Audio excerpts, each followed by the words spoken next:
Hours before Vance Belter's arrest for those shootings, we received new video into our newsroom showing when a heavily armed SWAT team rolled into Minneapolis on Saturday to search a home where Belter rented a room. That moment terrified the neighbors this weekend. Heidi Wigdahl spoke with a woman in the home where officers were staked out and shares her story. From her house on Fremont Avenue North, Kimiko White had a front row seat to Saturday's search warrant.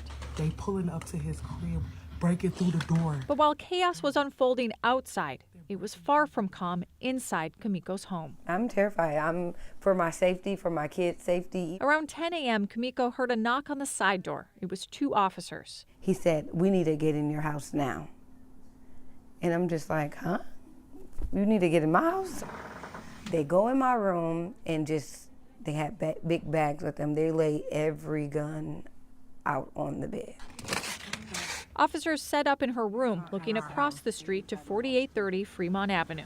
Gee, the police are here with snipers pointed out the windows looking at this house inside of our house. I poked my head in my bedroom. I said, "Sir, can you tell me what's going on?" The other officer said, "You need to put your kids up safe somewhere in your home. Nobody can leave in or out." I hear the man that's portraying as a police and all. I hear that, not knowing that it's the man across the street. This the man who killed the senator. The man who killed the senator, y'all. Kimiko only found out it was Vance Belter when an MPD SWAT team announced his name outside. It's a lawful order for you to enter the residence with your hands empty and above your head. And then you just hear bombs like pow, pow, pow. It's scary. It's scary. My kids didn't go to sleep none last night. They cried and cried. I'm like, it's okay. So we all slept in the living room. Ooh, they walking up, y'all. They walking up. And I'm just like, it's okay.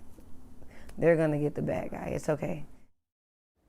Kimiko says the two officers stayed in her home for about 5 hours. She also said after hearing the news about a man impersonating an officer and having two officers in her home, she was worried at first. She called her mom and stepdad, who called 911, and Julie, they were able to verify with the police that this was legitimate. And as you can imagine, very relieved to know that he's been caught.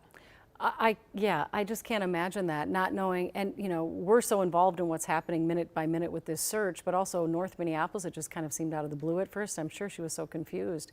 I hope she and her kids start to feel better and are able to get back in their own beds. Yeah, I know her kids didn't want to be in the house on Sunday, and hopefully they have returned now. All right, thanks so much, Heidi.